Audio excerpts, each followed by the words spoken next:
Good morning, everybody. I just wanted to touch on a few things now that I got a few minutes to do this.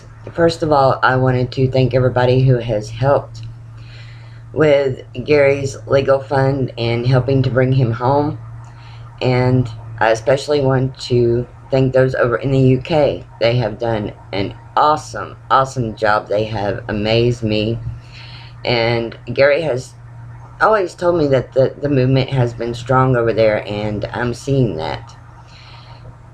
We Americans need to look at them and see what they're doing and do the same thing. I mean, I am just there. When they have a rally or something, it's not just 20 or 40 that shows up, it's into the hundreds and thousands. But I think what is stopping us, even when it comes to helping with Gary, is fear. People are scared that if they're out in the public eye, or if they stand up, that they're going to end up in prison, or something's going to happen to them. And we all know that's a likely possibility. I know that with what I'm doing, but with Gary's situation, all the heat's on me. People who are helping, unless they're right beside me, you don't have nothing to worry about. Donating $10 here, being sending money through PayPal, or even sending a money order to me, or even putting something about Gary on your Facebook or any social network is not a danger.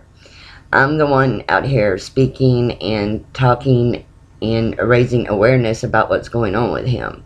It'll be me. And I know that.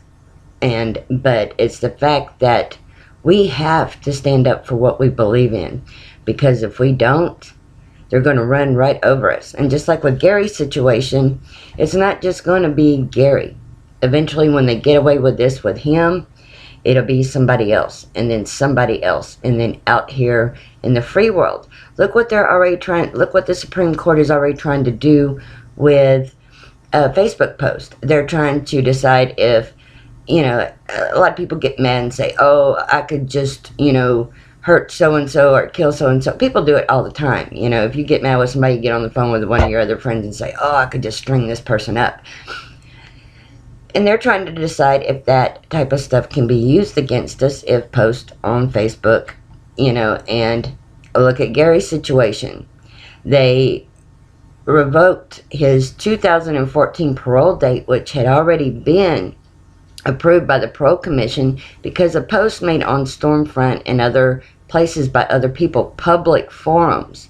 And Gary was in Supermax ADX in Florence, Colorado at that time. He had no computer access. And, with what's going on out here in the free world, with them trying to make, the situation like with Facebook, research it. It's happening. And, if they get away with this with him, trying to make him responsible for stuff he didn't even post, and he didn't even know the people that posted the stuff on the internet. So, where's this going? If we don't stand up and say, hey, we're not going to let this happen to this man, or even stand up for our rights out here, where's it going to go next? I grew up in the 70s and the 80s. I was born in 1968. I have watched those who are my age. We have seen the government take control. I mean, my grandson can't even bring chocolate to school. He cannot point his finger like a gun. He did this last week, and they called it aggressive behavior and pulled him out of the class for all day just for pointing his finger like a gun and going pow pow. He's 6 years old. Little boys play like that.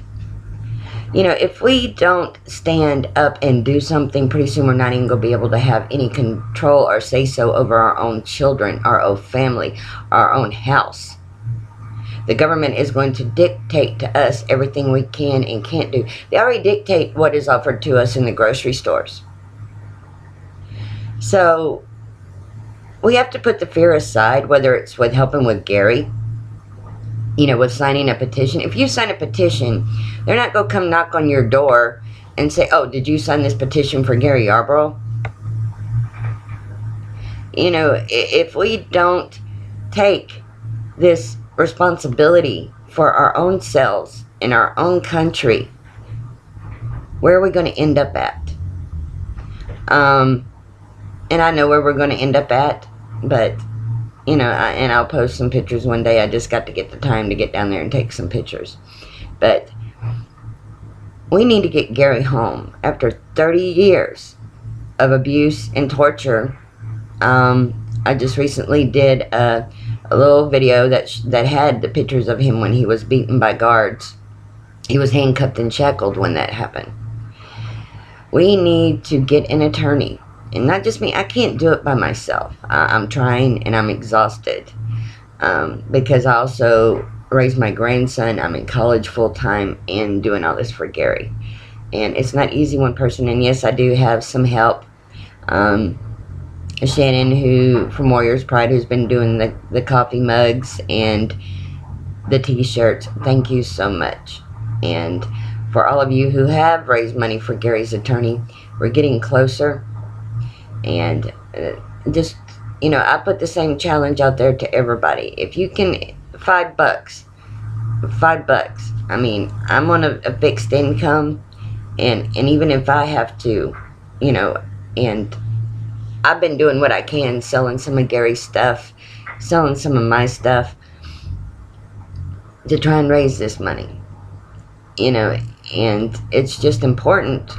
And plus, also, the show of support for Gary is important. I understand the economy's tough, and a lot of people aren't working right now, and even if you can't afford that, write him a letter. I got his address out there. Write him a letter. It's rough. He has been through this for 30 years. Most of the people that he has known is gone. His mom and dad are deceased. His sister and his brother are deceased. The two brothers he does have, he don't stay in contact with because they don't exactly see eye to eye. You know, he needs support.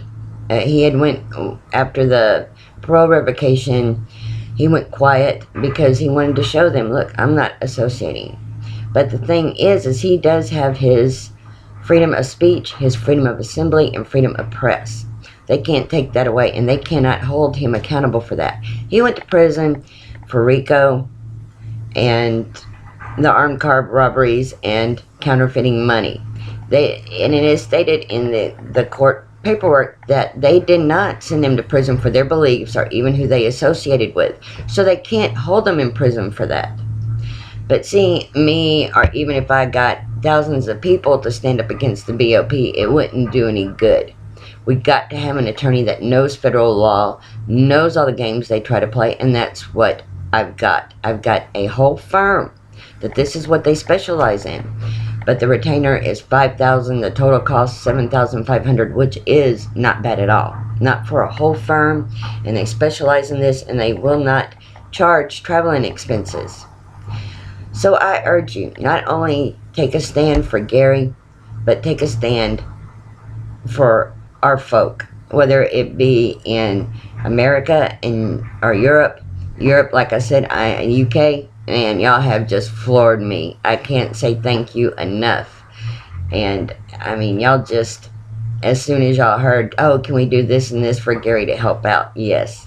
You know, and it just amazed me, and you know, it's a wonderful thing, and us Americans need to follow that, even with the rallies.